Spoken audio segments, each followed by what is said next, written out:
Welcome back to the Wild Wellness Weekend Tales, episode number 2, the 26-year lie and the 7-layer cookies, where we pull back the curtain on the stories that have made my 4 decades in practice so unforgettable. These are the good, the memorable, and the funny stories. And today, I wanted to take you back, and this will go way back to really the beginning of my career, to one of my very, very first patients, and what I think is a hilarious misunderstanding that lasted for well over a quarter of a century. This is the story of Veronica and the best 7-layer cookies that I've ever had in my life. And so picture this. Here I am. I'm a brand new chiropractor. I've just opened my own practice, fresh out of school. So I'm ambitious. I'm fired up. I think I'm the sharpest, most knowledgeable doctor on the planet, and I'm only 23 years old. And the thing is, I may have even looked even younger than that. So let's just say I flew through school. I was one of those kids who took 30 credits a semester because at that time, it was the same price as 12. It was 12 credits or more. It was full-time. It was the same price. And I was bright enough to be able to do it. And so I basically got my degree at a super deep discount, basically half price. Then I did 4 years of chiropractic college in 3. So I was on a mission. So in walks Veronica, one of my first patients. And she was a very, very sweet lady with some neck issues. Like I said, she was one of my first ever patients. So here I am. And just picture this. I'm going through my full, the orthopedic, neurological, chiropractic exam. I'm trying to project all the confidence and authority that a 23-year-old can possibly muster. And then right in the middle of it, she sort of stops and sort of with this squint looks at me and says, "Oh my gosh, how old are you?"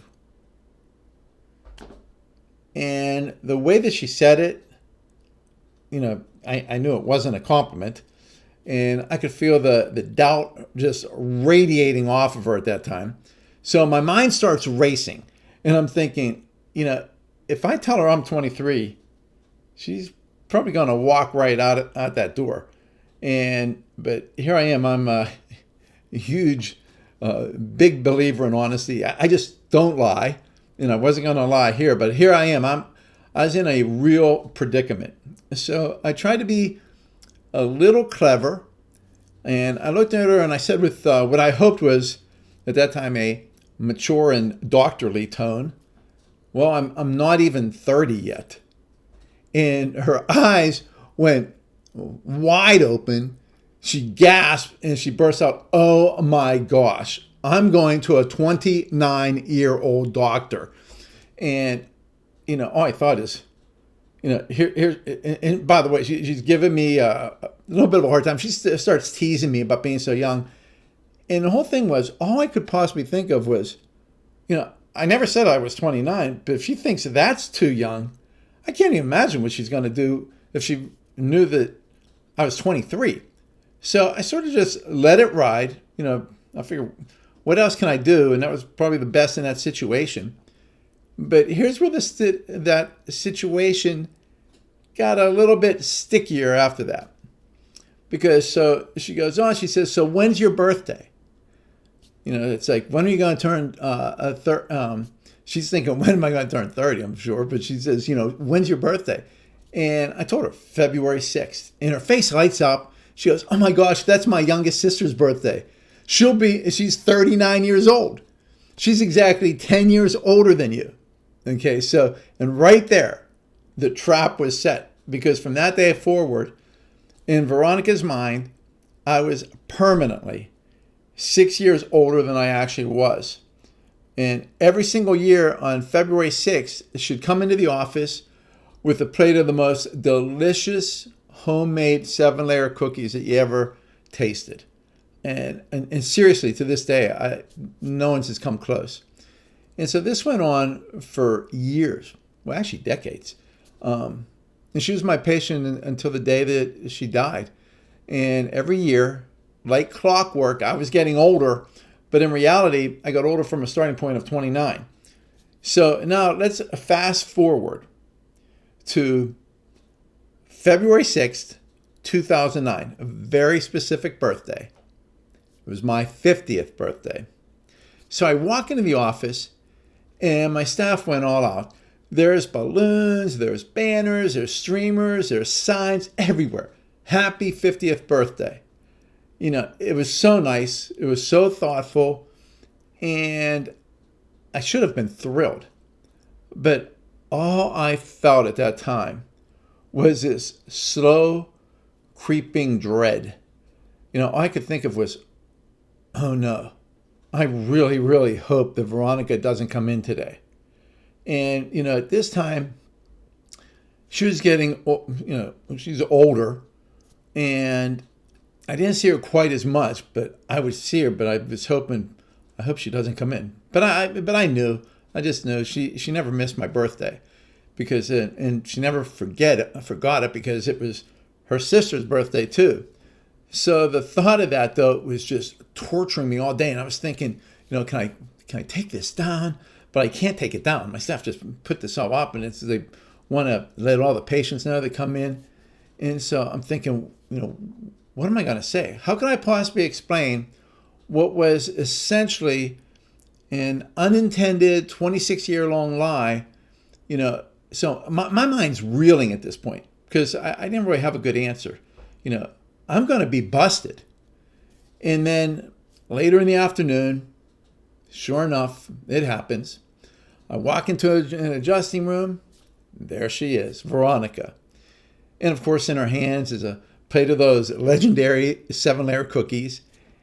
And she looks at me, and in each of the rooms, there's signs, about 50. She looks at the banner. She looks back at me. And she looks, her eyes sort of narrow, and she just says one word. 50. And I could barely get it out. You know, I said, yeah, you know, some sort of, and she repeats again, this time like a little bit slower. She goes, 50. And again, I'm like, yeah. So my mind, you know, it's just sort of static. The dread is overwhelming. I'm bracing for this fallout. And she sort of leans in. She lowers her voice to this like sort of conspiratorial whisper. And she says to me, Dr. Ray, just remember, you can tell your entire staff, you can tell all these people in here whatever age you want, but don't you ever forget, I was here from the very beginning, and I know exactly how old you really are. You know, I was floored. So after 26 years of me thinking, you know, that first of all, I'm busted. You know, I've been telling her this for all this time. It turns out that she thought she was in on a secret. She believed that at that time, right then and there, that my office and basically everyone around were lying to everybody else about my age, and that she was the only one who knew the truth, that I was really turning 56 years old that day. So I really miss Veronica. I really miss those 7-layer cookies. And you know, there's a funny but sort of powerful lesson in that story, because we often get so caught up in the image that we're trying to project, you know, the confident expert, the person who has it all together. And we worry so much about how other people may perceive us. But the truth is, people connect with our authenticity. They form their own story about us. It's based on the trust and the relationships that we build. But in the end, Veronica, it really didn't matter about my age. She cared about the doctor who helped her, the person who showed up for her every time. So in wellness and in life, you know, it's not about having the perfect image. It's about being real. It's about building trust, because in the end of the day, it's that genuine connection that really truly is the most powerful tool that we have. And, I've really enjoyed just reminiscing about some of these stories, and some of them go like this one, way back to the very beginning. But it was one that went back to the beginning, but just went with me every year. And so that's my Wild Wellness Weekend tale for this week. Join me next weekend for another story from the archives. And until then, be well and don't be afraid to be real.